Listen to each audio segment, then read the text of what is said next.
Coldplay, Everyday Life. It is 16 songs, 52 minutes long. I didn't realize that this is technically a double album. It says? I didn't Oh, realize yeah, that. because it doesn't really show you that on Spotify mobile. It only shows you that We're on... going mobile. It only shows you that. Yeah, but like but 52 minutes is perfectly acceptable for an album. I was about to I will say say that it doesn't feel like there's a point where it really stops. doesn't feel like a double, and I don't know why they put that as a double. That's strange, but okay. Anyways, if you listen to the Sold Out podcast called the Coldplay bonus episode, you know my deep disdain with their past 3 albums. Basically, anything they've made 2010 onwards, because Chris Martin featured on Kanye West's song before too, so there's that. But anyways, so and the main reasoning to sum up is that like around a little bit like Milo Zyto time, which is 2011, that's when they just went poppy and main reasoning being that Chris Martin was kind of trying to seek fame more or less and wanted to do that, and so he took a really like weird shift toward not weird but like.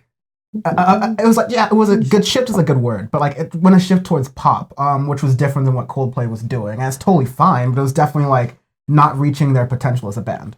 And now they completely 180'd from pop and made a very good alternative rock album or alternative album. Which plot twist. I'm like, holy fuck. They actually made good music. They like, I was just listening to it. Every song kept going. I'm like, wow. You listen, Coldplay. This is Audioface. Maybe they heard. Maybe they heard the episode and just made songs in 3 days and released it as Everyday Life. I mean, no, they had the singles done already. That's true. So okay, I'll just let's go. So Sunrise is just a little interlude of a just strings, intro, but it's about like 2.5 minutes. It's string interlude, which they've done before on like Viva La Vida, and I fucks with it whenever they do string interludes and stuff. They also listen to Audioface or listen to Sean Audioface because I always say make piano great again, and this album has hella piano on it. I mean, and I love it. To that point around instrumentation, Coldplay has never strayed too much in instrumentation. They've stayed to like guitar, bass, drums, synths, piano, definitely, but a lot more synths going later on, and occasionally some like flare instruments. Yeah, but this is definitely stripped back a bit, and it's way more experimental throughout the whole album. The song Church that comes right after Sunrise feels like a good, solid Coldplay song, like something they would make a decade previous, but up to date. It doesn't feel outdated at all. And I go, oh wow, okay, Church don't really like the lyrics, but the instrumentation, the musicality of it, fantastic. And so the song kind of like it starts to give me a vibe of Everyday Robots actually from Damon Albarn, because it's like. You're in the streets somewhere, you're kind of being yelled at in a certain way because it has that interlude at the end. It's like you're supposed to feel the environment of a very like social sort of town where you're like in the middle of the bustle of it, maybe like headed to a church. And then like Trouble in Town has a little thing where cops are yelling at each other or yelling at somebody in there. Like, whoa, this is kind of getting a little out there. But Trouble in Town for me was the first time, like I was like, okay, I'm a little bit pleasantly surprised once getting to Church, which is like the first quote unquote song of the album. Second song if you're looking at it. But like I was like, okay, this is actually pretty solid. Trouble in Town is good. And you know our whole thing of if you're gonna make a political stance, I actually know what you're talking about. I'm gonna do a good thing. And we thought Coldplay were gonna be doing the opposite and do the Lana Del Rey route of just whining. They didn't do that at all. All of their stuff was in there, which they used to do, and I'm like, wow, they reverted back to what they were good at. Yeah, and even so Trouble in Town does that, where that starts to do it, and then Broken right after that is this weird gospel thing that's just Chris Martin on a piano, and it's like Chris Martin has black friends. Pretty much is how I did that. Daddy is a very, very good track. It's that's single quality. Yeah, it's very slow. Slow. It builds. It has a lot of emotion in it.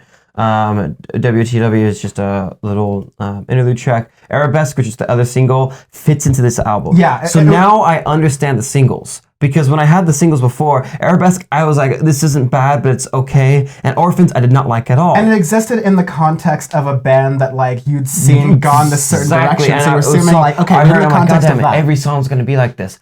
Literally the only poppy song on the entire album was Orphans. Orphans, yeah. That's it. And I go, okay. And it fit perfectly in the album right after Guns, which Guns goes hard in a way. Yeah, it's like Orphans is like them paying their taxes to Warner Music, just like, okay, pretty much here's like your poppy song. But now I don't hate Orphans at all. I can actually listen to that song and be like, okay, I can fucks with this song because in the context of the album, it makes sense.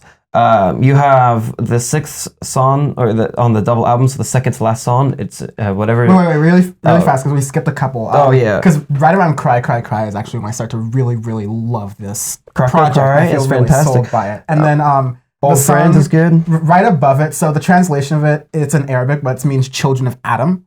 And what are they doing? Is he playing Fallout from New Vegas? Or sorry, Fallout 4 with his Children of Adam? Chill my asshole. So like, here's the thing. It's inspired by like a Persian poem that roughly like reads, humans are inherent parts of one body and are from the same valuable essence in their creation. When the conditions of the time hurt one of these parts, other parts will be disturbed. If you're indifferent about the misery of others, it may not be appropriate to call you human. So that song, the first half of the song is just piano. There's nothing else. It's just like a prelude.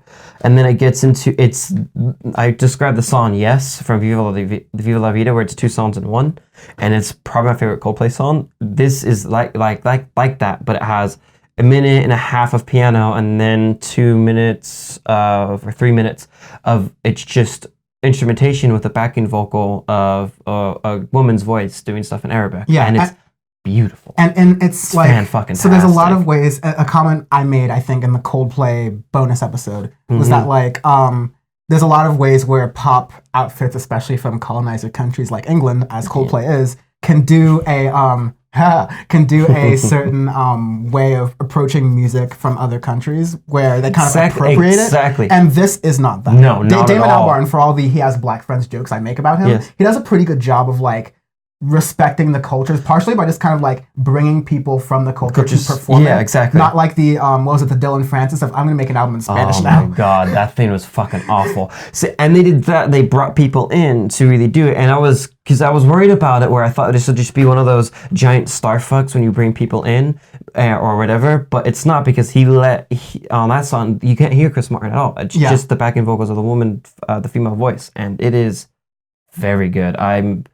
I'm shocked at this. Honestly, I did not expect them to be good again, and you have no idea how happy this makes me. Yeah, like I kept saying, I'm gonna want to listen to this album again. 10 years, Coldplay is breaking my heart over and over and over again. I'm like, please stop. I legit, when I got home from doing some other things, I legit just put on Orphans Down, and I just kept listening to that over and over again, waiting for him to set up for the podcast. Well, once it ends, it's great. Like even the title track, Everyday Life, which I would have expected, title alone, knowing it's a Coldplay album. I would have been like, fuck, this is a poppy crap song. No. Yeah.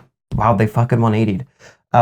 So I'm incredibly impressed. I really am. Seriously, Jesus Christ. They somehow went from, I really don't want to listen to this album, to low-key album of the year contender because it's that good. Yeah, so the arbitrary scale this week, because this is Audioface, we don't abide to the normal ranking systems, which are bullshit anyways. We're just transparent with you.